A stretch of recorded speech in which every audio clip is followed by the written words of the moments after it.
Okay, this is modern day idolatry part 2.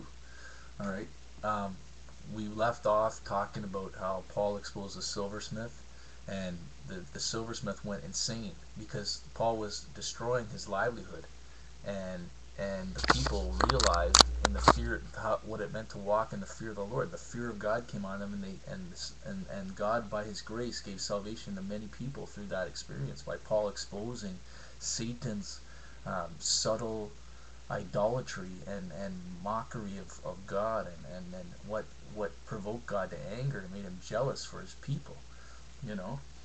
And I got a couple other things I want to show you guys. You know, there's an Oilers hat I bought, vintage Oilers hat. You know, it's a nice looking hat. You know, yeah, I even had the Leafs practice jersey. Okay, now I want you to pay close attention here. Okay, look at some of these companies. You know, people aren't gonna like this, but CCM, okay, NHL supports. You know, all these companies are supporting this idolatry. There's my name and number, my favorite number. I haven't destroyed this stuff yet, but I'm going to. Now some other stuff, you know. I don't know if I can move this camera. I'm gonna show you guys something. You guys see over there on the wall, that's a 52-inch big screen TV, Samsung.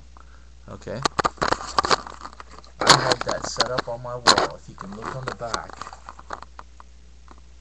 if you look on the back there, it has a swivel. Okay? You know what God showed me? He said one day I came into my condo. I had this built up. I had a nice, like, long, thick wood cubicle, about 26 inches out from the wall. I bolted to the wall so it looked modern. I have pictures. I could, if I knew how to do a better video, I'd put them on here. But I had pictures of this, and I had all the wiring, HDMI, internet to my PS3. I had Nintendo Wii, everything.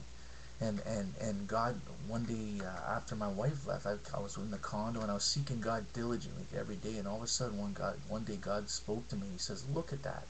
And I look up at my wall and I see my TV, beautiful, big, glossy black, 52-inch HD 1080p, 1080i television. Okay, I had HD cable, you name it. Watch the Leafs, anything, Super Bowl in HD.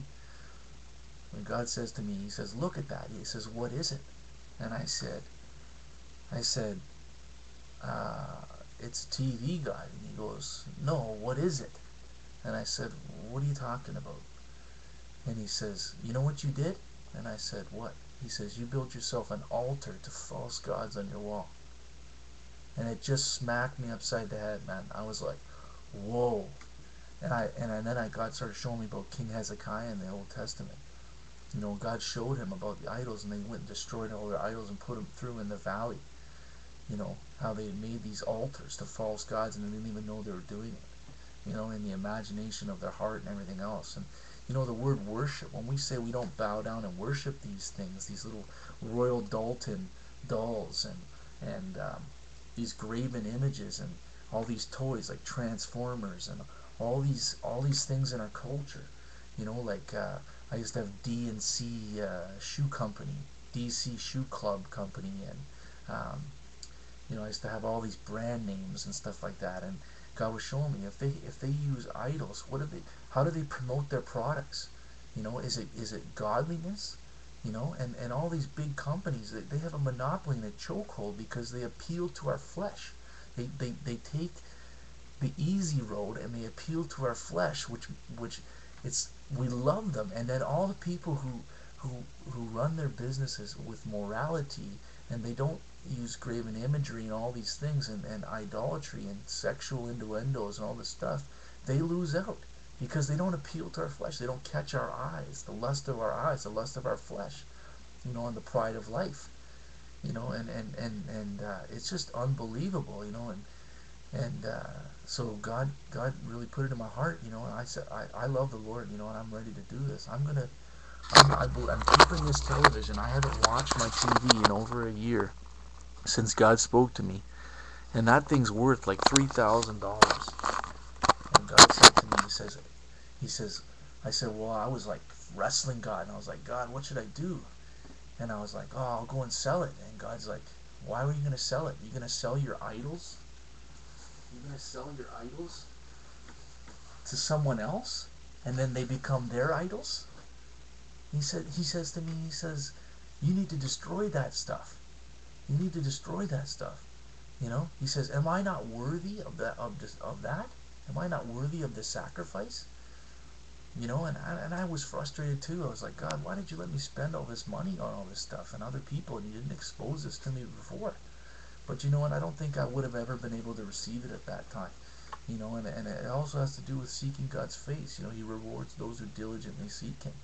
You know, and man, this is just I'm gonna put this out there to you guys. You know, be careful what you ask God for, because when he starts exposing stuff to you, it's gonna rip up your life and shake up your life. Everything that can be shaken, God will shake it and purge it with fire. And I'm telling you, I'm going through the fire of God's love. I thought I knew what that was before I'd sing the worship songs. Oh, the fire of your love is burning within me. And I'm telling you, I was laying on my floor in agony, physical agony, because the weight of God's glory on my spirit. It was having a physical toll on my body. And I was in the fetal position for like months, like just thinking I was going retarded. You know, and God started showing me all this stuff. And you can see, like, I never was big on pictures, and I remember at one point when I was a child, I had Wayne Gretzky pictures and Toronto Blue Jays. I had Toronto Blue Jays jerseys. I've already thrown them in the garbage. Otherwise, I'd be showing you guys. This is what I have left. You know, and I was the typical jock. You know, I love sports, and I love people, and I love God, and I was trying to serve God, but God just showed me. He says, this is the error of your ways. I can't give you real power to raise the dead, cast out demons, do wonderful works in my name, and heal the sick in your lives, people that you know that are dying of cancer, that are looking for healing. And some of them even believe that Jesus can heal them, but they don't have spiritual discernment to see what's going on in their life that's defiling them, and that therefore God can't confirm their message. And some people aren't willing to die to some of these things. And I'll tell you something, right now it's been a real struggle for me. Like, I've done a lot of stuff, and people probably would say, you know, when they looked at me, they say, wow, that's amazing, I can't believe you actually did some of those things, and you're actually heading in that direction. You know, that's totally against the culture, and it's like going upstream, like I said in some of my other videos. Like, God's flipped my lazy river tube raft, which was bumping into other people and having a great old time, and God's showing me what's coming. You know, the judgment day is coming, and we need to be found in his righteousness. You know, and God, if you don't think God takes these things seriously, he does.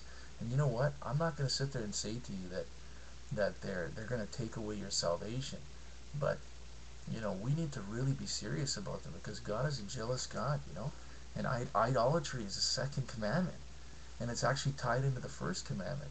Thou shalt have no other gods before me. You know, don't make any graven images that you would worship and bow down. The word worship, I'm coming back to that. The word worship means to prostrate yourself, and it doesn't necessarily mean to bend over like you would when they worship the golden calf. You know, if I'm standing up and praising, you know, hockey players and any kind of sports team, which is it idolatry? You know, and am I worshiping these people? If I spend my time sitting in front of a television watching garbage, and nothing is glorifying God on television today, even some of the Christian stuff, there's no power in it, just forms of godliness. Where do you see real miracles, real power and authority like the apostles walked in?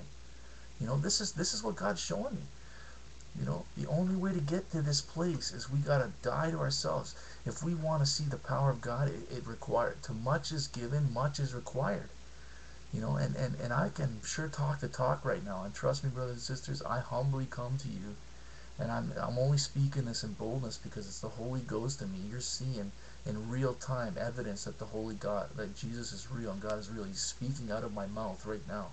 And I'm just breathing heavy just speaking this, because the weight is so heavy. I want to see God's people set free. I want to see people set free from sicknesses and diseases and all this garbage in their life. But we got to get serious, you know, and like, you know, the cost of following Jesus is tough. Jesus turned people away and said, foxes have holes and birds have nests, but the sons of men have no place to lay their head. You know, you can say it plural, even though he said it singular.